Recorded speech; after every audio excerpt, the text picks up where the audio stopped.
Muntik pang malunok ni Yumi ang isang buong strawberry na kanyang kakasubo pa lamang. Nabigla kasi siya nang lumabas mula sa bathroom si Terence. Kakatapos lamang nitong maligo at hindi niya inaasahan na lalabas itong nakatapis lamang ng puting tuwalya ang ibabang bahagi ng katawan nito. Samantalang hubobaro naman ito sa pang-itaas nitong katawan. Nagsusumigaw ang malaadunos nitong pangangatawan at ang mga pandesal nito sa tiyan. Pinamulahan agad siya ng kanyang mga pisngi at mabilis siyang nag-iwas ng kanyang tingin.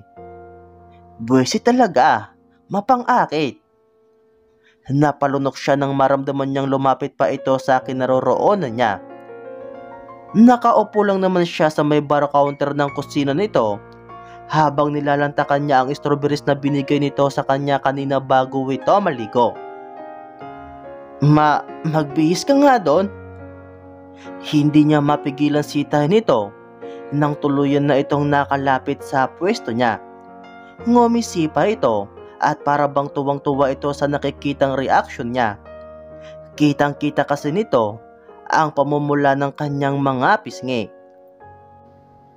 Nakita mo naman na to at napagsawaan na, bakit di ka makatingin? Pang-aasar ni Terence sa kanya. Umupo pa ito sa tapat niya at kumuha ng isang pirasong strawberry. Kunot noon niya itong tinignan. Iniwasan na lang niyang mapatingin sa bandang katawan nito at nag-focus na lang siya sa gwapo nitong mukha. Pwede ba, Terence? Magbihis ka naman. Naiilang ako eh.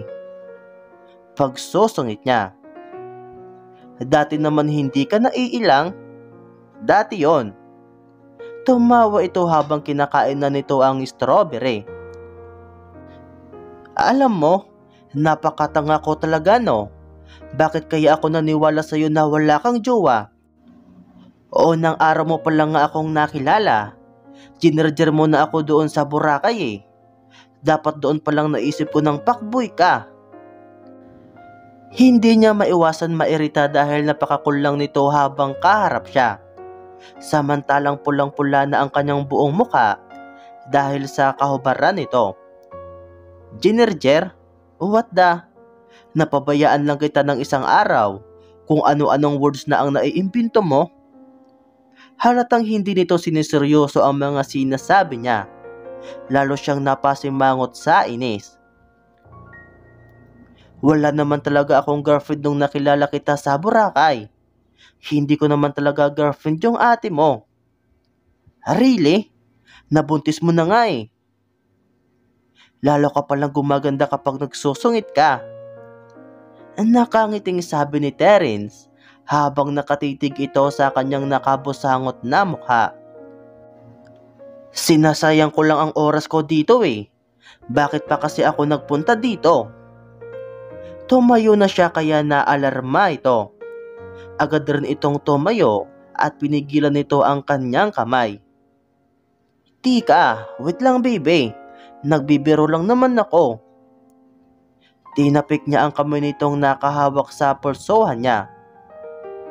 Kung gusto mo akong kausapin ng maayos, magbihis ka. Huwag kang bastos. Seryosong sabi niya. Opo, hito na nga po magbibihis na ako. Upo ka muna ulit dyan. Pinilit pa siya nito upang umupo siyang muli sa kinauupuan niya kanina. Hinawakan pa nito ang dalawa niyang balikat upang paupuin siya ng sapilitan. Bilisan mo, wala akong oras makipagbiruan sa'yo. Sungit naman. Sige, saglit lang ako. Kinurot pa nito ng isang bisis ang kanyang pisngi bago ito tumakbo papunta sa kwarto nito.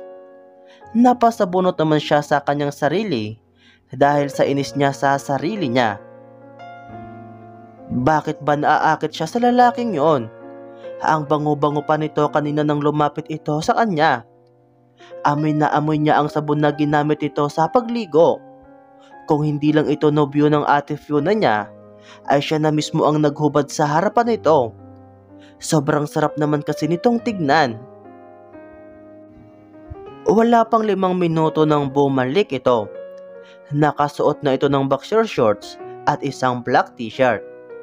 Napakunot ang noo niya sa iritasyon. Bakit naka-boxer short lang ito? Wala ka bang disinting damit na pwedeng isuot habang kausap mo yung kapatid ng magiging asawa mo? Napakamot naman ito sa batok nito. Daming request, bayuhin ko to eh. Bobulong-bulong nitong sambit at hindi niya tuloy iyon narinig. Ano ka mo? Pabulong-bulong ka pa dyan. Wala po. Nakangising sagot ni Terence bago ito umupo ulit sa katapat niyang upuan.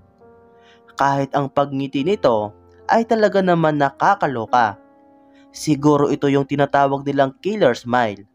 Ang lupit kasi ng ngiti nito.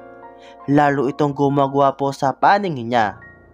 Katulad ni Yoshi, pantay-pantay, mapuputi at malinis rin ang mga ngipin ni Terence. Pati nga ang dila nito ay halatang malinis rin. Namumula-mula pa iyon at wala yatang kahit isang bakterya sa bibig. Done checking me out? Panunukso ni Terence sa kanya dahilan upang tigilan niya ang pagtitig sa kagwapuhang taglay nito. Che, hindi kita pinagmamasdan no? Inirapan niya ito at sinubukan pakalamahin ng kanyang sarili. Anyway, here's my conversation with your sister.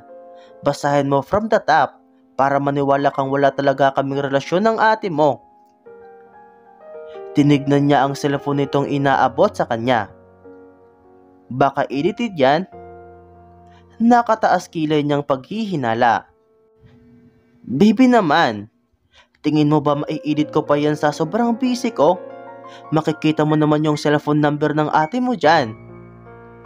Inarapan niya ito bago niya kinuha ang cellphone nito. Kinakabahan siya, ngunit inumpisahan niya pa rin basahin ang text messages ng ate Fiona niya at ni Terence. Fiona, why don't you answer my calls? Kailangan natin mag-usap. Nabuntis mo ko. Terence, who you? Fiona, ako yung babaeng nakasama mo last month. Terence, marami kayo. Is come to know? Fiona, nabuntis mo ko, Terence. Ako si Fiona yung babaeng nagdala sa iyo sa G Hotel. Terence, scammer. Stop texting me. Fiona, panagutan mo ko. Nabuntis mo ko. Terence, paano ko naman malalaman kung nagsasabi ka ng totoo? Hindi nga kita kilala eh. Fiona, magkita tayo. Kailangan mo akong pakasalan para sa magiging anak natin. Ayoko siyang maging bastardong anak. Terence, lang yan naman scam to eh. Napalunok si Yumi nang basahin niya ang mga naunang text messages ng ate Fiona niya kay Terence. Tinignan niya si Terence. Kumakain lang ito ng strawberry habang hinihintay nitong matapos siya sa pagbabasa niya.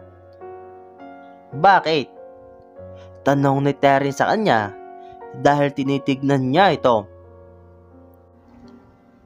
Bakit mo papakasalan ng ate Fiona ko? Kung hindi ka naman pala sigurado kung anak mo yung dinadala niya, bobo ka ba? Nasa mid ito dahil sa diretsahang pagsasalita niya. Oy, sobra ka na. Bobo agad. Naawal lang ako eh. Siyempre buntis yan. Emosyonal yan. Baka mamaya, pag tinanggihan ko yan, baka maapektuhan pa yung anak niya eh. Paano kung anak ko ngayon idi kawawa naman? Napapailing siya at napapabuntong hininga na lang. Napakaisip bata pala nitong lalaking ito kung mag-isip. Hindi ka ba nag-iisip? Alam mo bang malaking desisyon ang ginagawa mo? Naako mo yung anak ng ate Fiona ko eh. Hindi mo naman pala siya kilala. Bobo ka ba? Nakakadalawang bobo ka na sa akin ah. Pasalamat ka baby kita. Napapangiwi na si Terence dahil panay ang tanong niya kung bobo ba ito. Hindi ako bobo, mabait lang. Anong mabait doon? Gigil na niyang tanong. Mabait sa bata, kawawa naman eh. Paano kung anak ko yon? Akala ko ba hindi mo kilala ang ate Fiona ko? Sabi niya, naka one night stand ko siya, kahit hindi ko na yun maalala. Bobo ka ba talaga? Sobrang dami ba ng mga nakasix mo para makalimutan mo? Tila nag-isip ito. Para bang binibilang nito sa isip nito ang mga babaeng nakasix nito. Kunti lang, panglima ka pa lang ay. Pag-amin nito. Sira ulo, binilang talaga. Hindi makapaniwalang bulalas niya. Sabi mo sobrang dami ng nakasix ko. Hindi naman masyado. 5 pa lang. Una nung high school ako, yung student teacher namin na nagturo sa akin paano mag-jack and poy. Tapos yung 3 ex-girlfriend ko. Tapos ikaw na yung huli at pinakamaraming bises. Ow! Nabato niya ito ng strawberry sa mukha nito sa sobrang inis niya. Bakit mo ako binato? Reklamo ni Terence habang hawak nito ang ilong. Sira ulo ka kasi. Hindi ko naman tinatanong kung ilan na ang mga babaeng nakasiping mo. Ayoko rin malaman no? Bumuntong hininga ito. Maya-maya pa ay sumeryoso na rin ito sa wakas. Hindi ako nakikipag one night stand. Nalasing ako noon sa bar ng pinsan ko. Nagulat na lang ako paggising ko. Nasa isang hotel na ako katabi na yung ate Fiona mo. First time kong hindi maalala kung anong nangyari sa akin. Sa tingin ko dirnag ako ng ate mo. Huwag mong pagbibintangan ng ganyan ng ate ko. Mabuting tao ang ate ko at hindi niya yun magagawa sa'yo. Siguro nga wala kayong relasyon ng ate ko. Pero kung nagising ka palang kasama siya sa iisang hotel, ibig sabihin lang nun, may nangyari nga sa inyo. Tumayo na siya at binalik na niya kay Terence ang cellphone nito. Ayaw na niyang makipag-usap pa kay Terence. Wala rin naman patutunguhan ang pag-uusap nila. Hindi pa rin nagbabago ang katotohanan na nabuntis nito ang ate Fiona niya. Hindi mo ako masisisi. Hindi naman kasi ako mabilis malasing. Kaya imposibleng nakatulog ako ng ganoon katindi. At halos hindi ko na maalala ang mga ginawa ko kung walang hinalong droga sa inumin ko. Imposible ring tatayo tong alaga ko sa kanya. Kahit lasing ako, choosy ako. Hindi ko naman tepang ate mo. Lalong umusok ang kanyang ilong sa mga pinagsasabi ni Terence. Yun naman pala eh. Bakit mo pa papakasalan ng ate ko? Pinaasa mo pa yung ate ko. Sana pinatest mo muna kung ikaw nga ba yung tatay ng magiging anak niya. Kulit mo naman baby. 7 weeks pa nga bago ko mapapatest ang bata. Natatakot rin akong hindi pa nagutan ng ate mo dahil sa daddy ko. Biglang sumeryoso ang gwapong mukha ni Terence. Lumapit ito sa kanya at hinawakan ang dalawa niyang kamay. Maniwala ka naman sa akin no? Nagsusumamo ang mga mata nito habang nakatingin sa kanyang mga mata. Naniniwala naman ako sa iyo, pero hindi mo pa rin mababago ang katotohanan na malapit na kayong ikasal ng ate ko. Broken na family ang pinagmulan ng daddy ko. Anak siya sa labas ng lolo ko. Ayokong mangyari sa anak ko yung pinagdaanan ng daddy ko. Gusto kong magkaroon ng maayos na pamilya yung magiging anak ko. Masisisi mo ba ako, Yumi? Paano kung anak ko yung bata? Ang gusto ko lang naman sabihin sa'yo, wala kaming relasyon ng ate mo. Papanagutan ko siya kung ako man yung tatay ng anak niya. Napalunok siya. Pakiramdam niya, May nagbara sa lalamunan niya. Bakit nasaktan siya? Iyon naman pala eh. Bakit mo pa ako gustong kausapin? Para ano? Para gawing kabit mo? Umiling ito at mas sinigpitan pa ang paghawak sa mga kamay niya. No, that's not my point.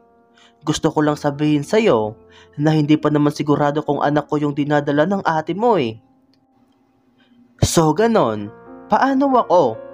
Kapag anak mo nga yun, di paano ako? Hindi na niya napigilan ang pagtulo ng kanyang luha. Naiiyak na pala siya. Hindi man lang niya napansin kung hindi pa tumulo ang luha niya, ay hindi niya pa mapapansin na naluluha na siya. May plano ka ba sa akin? Okay, nakausap mo lang ako ngayon kasi nasarapan ka sa akin. Napalunok ito. Plano ko naman ayusin to. Umiling siya. Hindi, Terence. Gusto mo lang ako kausapin para ituloy pa natin ang relasyon natin. Kahit ikakasal ka na. Kung baga may reserba ka, ang swerte mo naman. Pues, para sabihin ko sa'yo, hindi ako laruan para paglaruan mo. Humanap ka ng ibang babaeng papayag maging kabit mo. Tinulak niya ito bago siya nagmarcha palabas ng condo unit nito. Ngunit hindi pa siya nakakalabas nang may kamay na pumulupot sa kanyang bewang upang pigilan siya. Stay with me, please. Yes, aaminin ko wala pa akong plano para sa atin dalawa. Pero parang hindi ko kayang mawala ka sa akin, Yumi. Litong-lito na rin ako. Hindi ko na rin alam ang Bitawan mo ako. Ayokong maging kabit mo. Let her go. Sabay silang napatingin kay Yoshi. Naroon ito nakatayo sa gilid malapit sa pinto ng condo unit ni Terence. What the hell are you doing here? Kunot noong tanong ni Terence kay Yoshi. Kinurot niya si Terence sa braso nito, kaya nabitawan siya nito. Tumakbo agad siya palapit kay Yoshi. Yumakap siya sa binata dahil lang sama-sama ng loob niya kay Terence. Damn, you choose him over me? Hindi niya pinansin ang sinabi nito. Malinaw na kasi sa kanya ngayon ang gusto nitong mangyari. Gusto lang siya nitong gawing kabit. Habang hindi pa nito nasisigurado kung ito ba ang tatay ng pinagbubuntis ng ate niya at magpapakasawa muna ito sa kanya. In short, pagsasawaan lang siya nito sa kama at itutuloy pa rin ito ang kasal sa ate Fiona niya kung sakaling anak nga nito ang dinadala ng ate niya. Hindi pala ito bobo, kundi wais pala ito. Narinig na lang niya ang pagsarado ng malakas ng pintuan ng condo unit ni Terence. Mukhang binalibag nito iyon sa sobrang galit nito. Umuwi na tayo, Yoshi. Umuwi na tayo.